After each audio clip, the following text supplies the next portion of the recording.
mahasiswa ya. Kelas Magister Ilmu Hukum IBLAM S2. Alhamdulillah kita bisa ketemu lagi ya, nanti kita akan record dan akan saya bagikan kepada rekan-rekan yang belum bisa bergabung. Kemudian untuk bahan ajar sudah saya share ke admin ya, nanti rekan-rekan bisa pelajari lagi. Jadi ini kita flashback lagi ya, karena sebentar lagi UTS ya.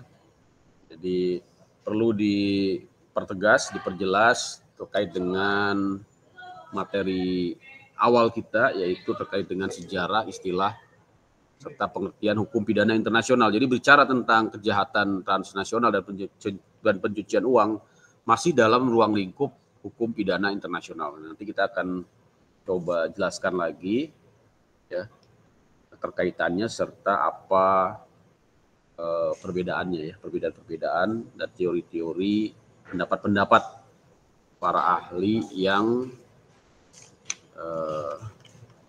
berpengaruh ya terhadap materi ini.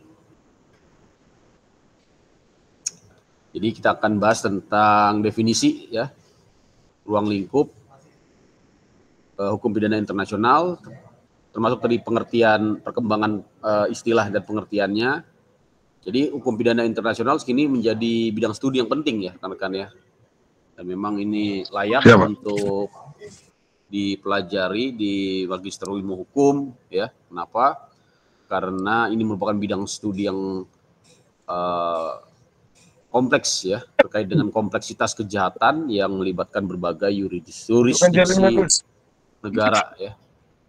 Kemudian pemahaman yang tepat dalam aspek sejarah dan istilah ini akan memperkuat dasar teoritis dan praktis dalam penerapan hukumnya nanti ya. Jadi rekan-rekan terkait dengan hukum pidana internasional ya, ada dua cabang hukum di sini ya.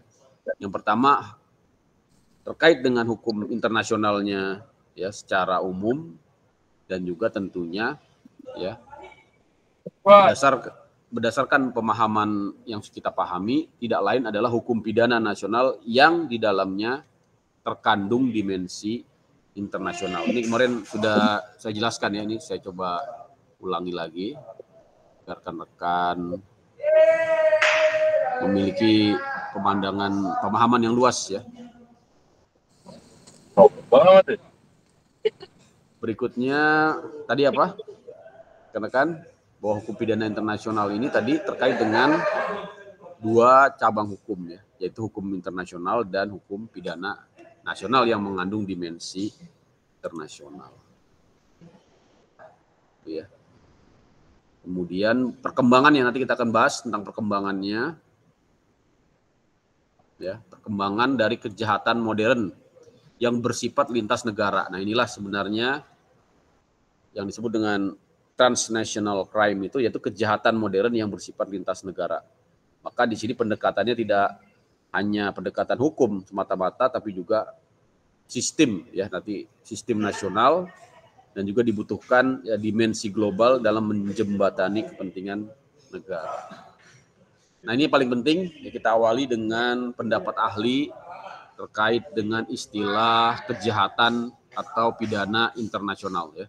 Internationale Straf ya, proses reh ya, yaitu ya hukum pidana internasional. Jadi istilah ini diperkenalkan di awal abad 20 ya oleh para ahli hukum di Eropa ya, dan Amerika ya.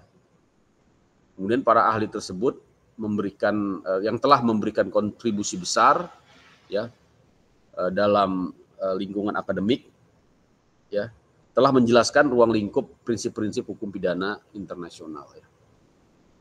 Dan termasuk konsep-konsep dasar ya, dalam berbagai perjanjian dan pengaturan hukum global di bidang hukum pidana internasional. Nah, ini disarikan oleh Prof. Romli ya, yang menjelaskan bahwa hukum pidana internasional ada 6 pengertian ya. Jadi mencakup aspek teritorial yang pertama, kemudian kewenangan internasional dan nasional ya, kerjasama antar negara ya, aspek material dari hukum pidana itu sendiri. Ini mencerminkan betapa kompleks dan luasnya cakupan hukum pidana internasional.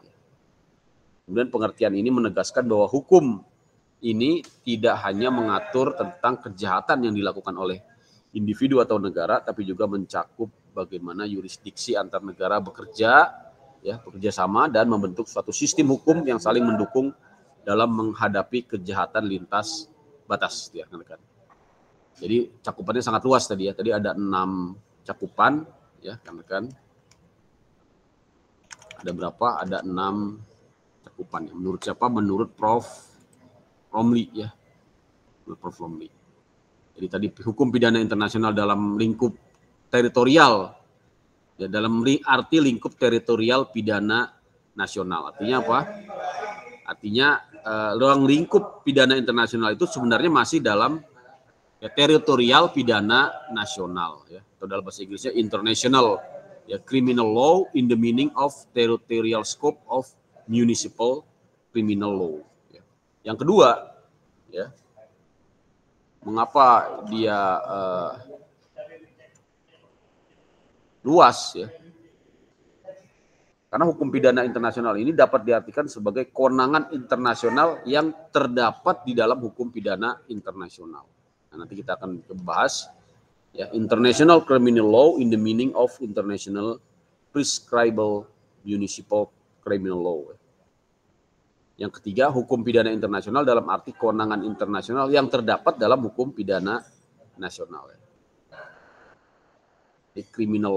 International criminal law in the meaning of international authorized municipal criminal law. Yang keempat, hukum pidana internasional dalam arti ketentuan hukum pidana nasional yang diakui sebagai hukum yang patut dalam kehidupan masyarakat bangsa yang beradab. Nah, ini juga bagian dari ruang lingkup hukum pidana internasional, ya, dikaitkan dengan hukum, ya, hukum apa? Hukum kebiasaan, ya, atau yang disebut juga dengan Grundnorm, ya, Grundnorm, atau kalau dalam bahasa hukum internasional disebut juga dengan jus cogens, yaitu, ya, prinsip-prinsip hukum di negara, ya, atau bangsa yang beradab, ya.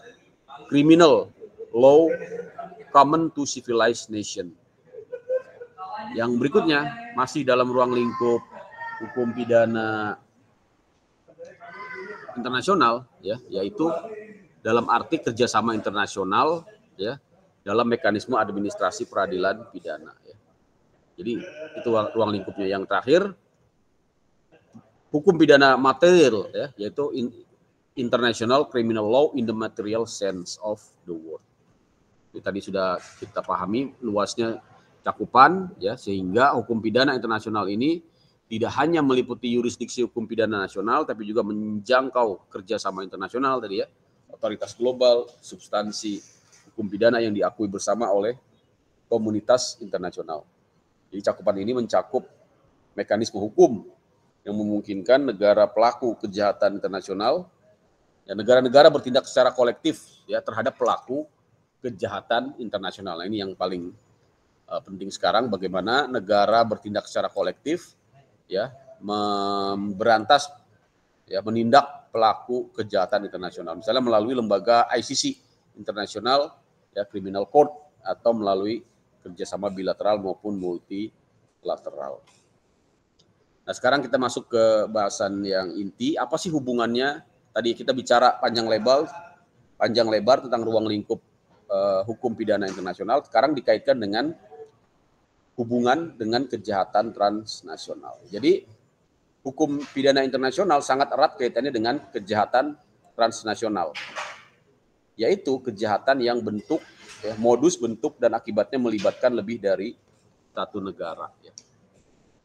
Nah, maka yang, ya, menonjol dari hubungan antara kejahatan transnasional dengan hukum pidana internasional ini ada terkait dengan koordinasi antar negara dalam penanggulangan kejahatan lintas negara. Biarkan Kade, ya, pahami, ya.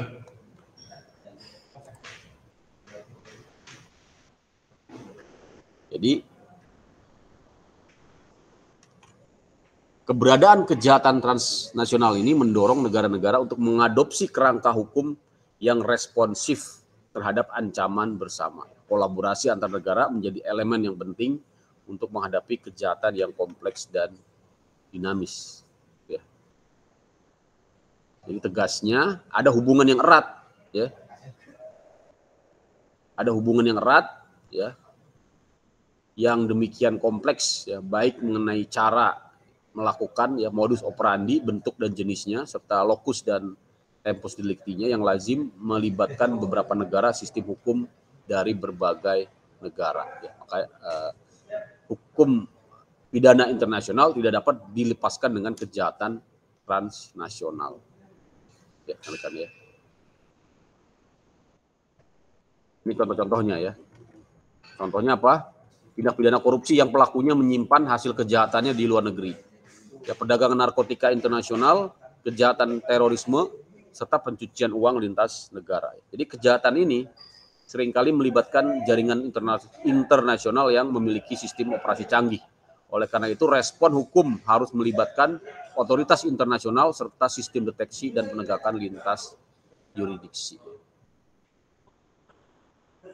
Itu ya, rekan ya. Karena kalau kita tadi lihat ya dari ruang lingkup hukum pidana internasional, jadi sebenarnya kejahatan transnasional ini sebenarnya kejahatan nasional ya, tapi dia mengandung aspek transnasional atau lintas batas. Jadi terjadinya kejahatan itu sendiri sebenarnya masih di dalam wilayah satu negara ya, di dalam batas-batas wilayah nasional negara. Akan tetapi ya dalam beberapa hal terkait tadi misalnya pidana korupsi yang ditempatkan di luar negeri ya, maka di situ ada kepentingan negara-negara lain ya. Seperti dampaknya ya ada dua negara atau lebih yang berkepentingan yang terkait dengan kejahatan itu ya. Dalam prakteknya ada banyak faktor yang menyebabkan terkaitnya kepentingan lebih dari satu negara dalam satu kejahatan ya. Jadi secara tegas ya, tegasnya bahwa kejahatannya adalah kejahatan nasional, tetapi sifat ya keterkaitannya dengan negara lain ya menjadikannya bersifat transnasional. Tadi ya misalnya tindak pidana korupsi di mana pelakunya menempatkan aset ya, hasil korupsinya disimpan di negara lain sehingga tidak saja meliputi batas wilayah negara yang bersangkutan tapi juga ya meliputi wilayah negara lain. Ya, rekan ya.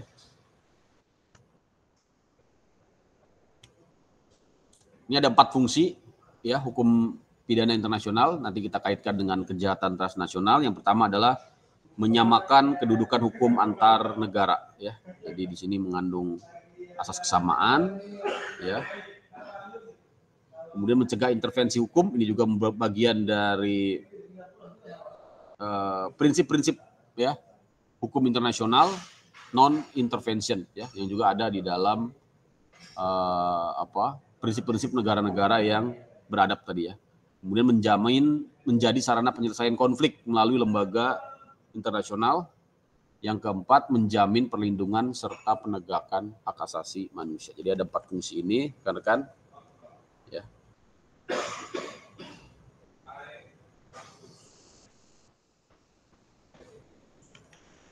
Jadi dengan fungsi-fungsi tersebut, hukum pidana internasional menjadi instrumen strategis dalam menciptakan tatanan hukum yang adil, damai di tingkat global. Ia menjaga keseimbangan antara kepentingan nasional dan kebutuhan akan kolaborasi internasional. Ini dasar-dasar hukumnya, sumber-sumber hukumnya.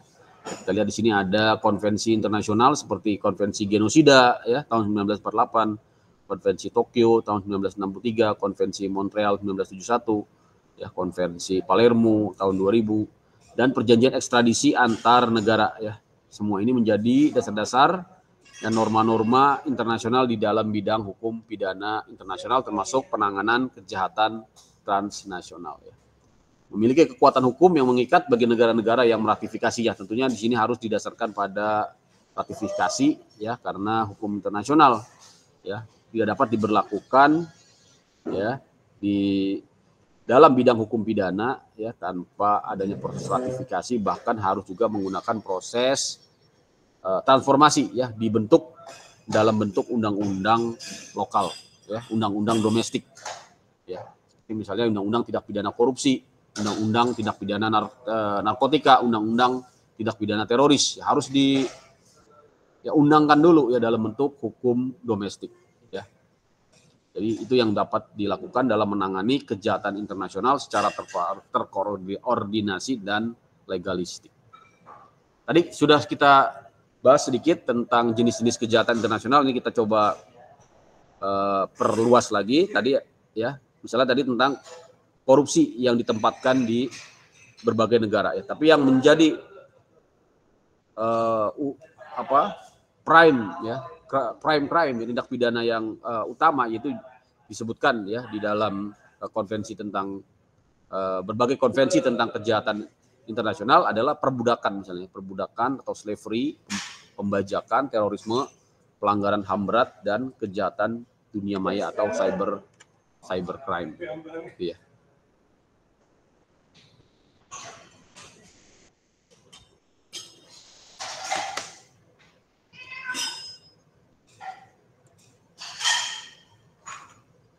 Jadi kejahatan-kejahatan ini dianggap sebagai musuh bersama umat manusia. Hostis humanis generis ya. Hostis humanis generis ya. Yaitu ya, objeknya sama ya, yaitu mengangkat satu kejahatan yang menjadi musuh bersama umat manusia ya. Jadi ini sesuai dengan hukum internasional tadi, hukum pidana internasional ya. Nama kejahatan yang menjadi objek kajian dari hukum pidana internasional, maka penyebutan istilah yang digunakannya juga mengalami penambahan padanan selain hukum pidana internasional tadi ya, sesuai dengan kondisi dan realitas yang ada dewasa ini ya, maka ada berbagai macam istilah. Kita lihat ya, berbagai macam istilah tadi. Tapi pada prinsipnya tadi ya, yang diperangi, yang dijadikan objek ya, pengaturan penghukuman adalah tadi ya, hostis humanis generis, kejahatan yang dianggap sebagai musuh bersama umat manusia ya, perbudakan, pembajakan, terorisme, pelanggaran HAM berat ya, dan cybercrime. Kejahatan ini bersifat internasional, serius, sistemik, sehingga penanganannya memerlukan mekanisme khusus ya, melibatkan Badan Peradilan Internasional. Tujuannya mencegah impunitas ya, dan memberikan keadilan pada korban. Jadi dapat kita simpulkan ya, perbedaannya dengan hukum pidana internasional ya, perbedaan kejahatan transnasional dengan hukum pidana internasional terletak pada fokus dan orientasinya.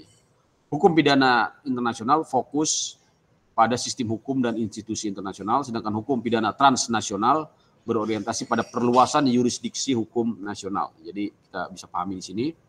Dengan kata lain ya, hukum pidana internasional bergerak dalam kerangka lembaga internasional dan prinsip perlindungan hukum global, sedangkan hukum pidana transnasional masih berada dalam batas hukum nasional yang diperluas hingga lintas negara, tergantung pada keterkaitan kepentingan yang ada. Nah ini ya yang menjadi kesimpulan dari pembahasan kita ya. Jadi dari segi dimensinya ya tadi hukum internasional dan hukum nasional ini kita bisa pelajari ya di kuliah hukum internasional, tapi kita perlu kaitkan dengan kejahatan transnasional ini ya. Jadi kejahatan transnasional tidak lain adalah kejahatan nasional yang berdimensi internasional gitu ya. Jika dampaknya dirasakan oleh negara lain ya, baik dari segi lokasi pelaku ya, lokasi kejadian, pelaku, korban maupun akibat yang ditimbulkan gitu ya. Hal ini menunjukkan perlunya kerjasama antar negara dalam penegakan hukum. Contohnya, kejahatan yang terjadi di satu negara menyebabkan korban di negara lain. Tadi ya, misalnya pelaku korupsi, ya, ataupun pelaku perbudakan, ya, slavery, ya, perdagangan orang, ya, terorisme, menuntut sistem hukum nasional untuk dapat bekerja secara lintas jurisdiksi dengan prinsip keadilan global. Ya, kemudian bagaimana kombinasi dimensi kejahatan? Ya, jadi beberapa kejahatan modern menampilkan kombinasi dimensi internasional, ya, seperti pelaku ya dan korban berada di negara yang berbeda, dampaknya meluas di berbagai negara. Ini merupakan pendekatan hukum lintas negara yang sangat penting. Kasus-kasus seperti kejahatan cyber, ya, perdagangan orang, pemalsuan mata uang merupakan bentuk nyata dari kompleksitas kejahatan modern yang tidak bisa ditangani secara domestik. Ya. Itu ya rekan-rekan ya. Nah ini tadi ya berbagai macam istilah yang perlu kita kenali, jadi jangan terkecoh, jangan bingung. Memang ada berbagai macam istilah ya. Ada yang menyebut international criminal law, ya, penal law, international staff process law, dan lain-lainnya. Ya, jadi ada beragam istilah, ya. Istilah-istilah tersebut di atas, ya, digunakan sesuai dengan persepsi dan kepentingan dari masing-masing orang yang bersangkutan tentang objek kajiannya, yakni kejahatan atau tindak pidana yang tumbuh dan berkembang pada saat studi akademik tersebut dilakukan. Oleh karena itu, tidaklah mengherankan jika istilah-istilah tersebut digunakan tanpa disertai dengan pemahaman tentang substansi dan ruang lingkupnya masing-masing. Terkadang penggunaan istilahnya memang tidak tepat karena tidak paham substansi dan ruang lingkupnya. Ya. Tapi memang istilah-istilah tersebut banyak digunakan di kalangan ahli hukum. Sehingga dewasa ini ya ahli hukum, istilah hukum pidana internasional ya banyak berkembang, tapi sebenarnya banyak terjadi ya ketidaktepatan ya dalam penggunaan istilah. Jadi harus dilihat dari konteks penerapannya, tradisi hukumnya di masing-masing negara ya. Tapi pada intinya yang menjadi kata kunci adalah ini ya, kejahatan yang melibatkan lebih dari satu yurisdiksi negara. Ya. Istilah apa yang paling umum digunakan, yaitu istilah hukum pidana internasional ya, menjadi yang paling umum. Ya. Baik yang bersifat internasional maupun yang bersifat transnasional. Ya. Penggunaan istilah ini lebih mudah diterima dan dipahami secara luas ya, serta mencakup cakupan yang inklusif untuk menjelaskan berbagai jenis kejahatan, mekanisme hukum yang melibatkan aktor dari berbagai negara. Jadi memang yang lebih umum hukum pidana internasional, tapi belakangan ya berkembang istilah hukum transnational crime ini ya, karena tadi ya perkembangan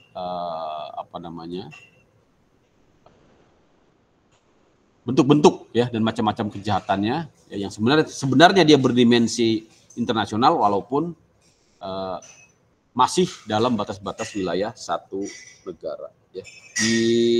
Bagaimana dengan sejarah pengajaran di Indonesia ya? Jadi pada masa lalu ya hukum pidana internasional belum diajarkan di Fakultas Hukum di Indonesia. Ya. Barulah belakangan ini ya ada muncul istilah dan mata kuliah yang diperkenalkan oleh akademisi yang fokus pada kajian kejahatan internasional, termasuk di IBLAM ya. Di Magister Ilmu Hukum kita pelajari tentang transnational crime ya, kejahatan transnasional. Memang ini menunjukkan perkembangan dunia pendidikan hukum yang semakin menyadari pentingnya penguasaan atas isu-isu hukum global ya. Menjadi bekal bagi mahasiswa dalam perspektif hukum yang lebih luas dan modern. Memang kita menyadari adanya pemahaman praktek yang minim gitu ya. Karena di kalangan praktisi hukum istilah ini sering digunakan tanpa pemahaman ya mengenai substansi ruang lingkupnya. Ya sehingga kurangnya pembelajaran formal mengenai konsep hukum pidana internasional, akibatnya ya meskipun para aparat penegak hukum sering menghadapi kejahatan lintas batas, pendekatannya masih mengandalkan logika hukum nasional yang terbatas. Ya. Dibutuhkan peningkatan kapasitas dan pelatihan agar praktik hukum sejalan dengan dinamika internasional. Ya. Jadi secara umum ya dapat kita pahami bahwa perbedaannya dengan hukum pidana internasional tadi ya dari segi peristilahan, hukum internasional pidana ya ada yang mengatakan hukum internasional pidana, ini juga tidak tepat gitu ya, karena asumsinya adanya sistem peradilan pidana global yang seragam, padahal ini tidak ada ya. Kenyataannya tidak ada hukum internasional ya di bidang pidana, karena kenapa? Karena tidak ada KUHP dunia ya, hakim dunia juga tidak ada ya, polisi dunia ada, tapi itu berdasarkan apa? Ya, berdasarkan kesepakatan gitu ya. Berdasarkan kesepakatan ya, berdasarkan kerelaan gitu ya dari negara untuk tunduk ya pada KUHP dunia tadi ya, hakim dunia termasuk polisi dunia ya. Rekan-rekannya. Jadi istilah ini cenderung menyesatkan karena menggambarkan seolah-olah ada satu sistem hukum pidana universal, ya. Karena tadi, ya, kekuasaan tertinggi, ya, kedaulatan tertinggi adalah negara, gitu ya.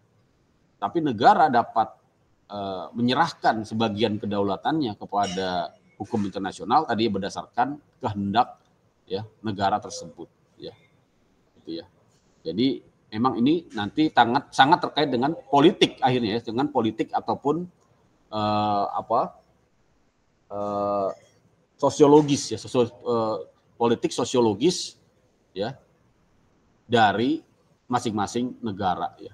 Maka ketika berbicara tentang polisi dunia ya sebenarnya karena memang negara tersebut dia memiliki kekuatan ya, memiliki ya sumber ya daya ya untuk menjadi polisi dunia tadi ya. Ya negara-negara lain ya sebenarnya ya dalam hal ini ya karena memang tadi terkait dengan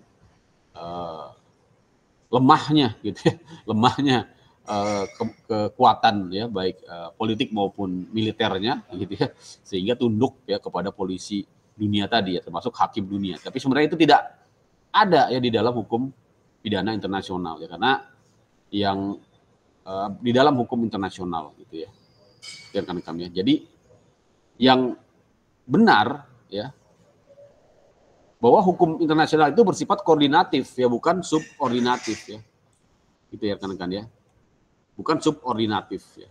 Artinya mengandalkan konsensus dari kesepakatan ya, negosiasi antar negara yang merdeka dan berdaulat ya. Baru kemudian muncul ya penegakan ya hukum internasional. Tanpa itu tidak bisa ya, tanpa itu tidak bisa ya, karena tetap tadi ya kedaulatan tertinggi ada di negara ya, dan ada prinsip non intervention, tidak boleh mengintervensi satu negara. Jadi kesimpulan terakhir ya sebelum kita tutup ya, singkat padat mudah-mudahan bisa dipahami. Jadi hukum pidana internasional merupakan hukum yang bersifat koordinatif ya. Jadi dikatakan internasional di sini karena adanya koordinatif antar negara, bukan subordinatif ya. Bukan artinya ada satu hukum internasional yang ditegakkan oleh polisi internasional ya, oleh pengadilan internasional, bukan, tapi semata-mata ya kesepakatan ya, konsensus ya, negosiasi antara negara-negara di dalam bentuk koordinatif, sehingga tujuannya untuk apa? Untuk menghadapi kejahatan lintas negara yang menjadi musuh bersama umat manusia. Jadi tetap ya menganut asas perjanjian, asas kesepakatan Pacta Sunt Servanda. Ya, pemahaman dan penerapannya mencakup aspek internasional, transnasional ya, yang berdimensi internasional. Prakteknya bagaimana? Memang dalam prakteknya penegakan hukum ini dilaksanakan oleh pengadilan nasional maupun internasional. Jadi bisa pengadilan nasional, bisa juga pengadilan internasional, tergantung pada ya kesepakatan tadi ya, kesepakatan ya koordinatif ya, konsensus. Misalnya ICC ya, International Military Tribunal ya di Nuremberg ya, IMTN dan lainnya. Tujuannya untuk menciptakan keadilan global yang tidak memihak dan menjamin perlindungan hukum terhadap korban kejahatan lintas negara. Baik, selesai ya materinya, saya kira itu nanti rekan-rekan bisa pelajari lagi, baik bahan ajarnya maupun nanti rekaman YouTube-nya akan saya share ya, sehingga rekan-rekan bisa tetap terhubung dengan saya ya dalam pembelajaran hukum kejahatan transnasional dan pencucian uang. Saya kira cukup ya, nanti kita UTS ya disiapkan aja. Terima kasih. Saya akhiri, cukup ya. Assalamualaikum warahmatullahi wabarakatuh. Selamat sore ya, selamat sore menjelang malam semuanya. Sehat semuanya. Silakan. Sore Pak, terima kasih Pak. Ya, sama-sama.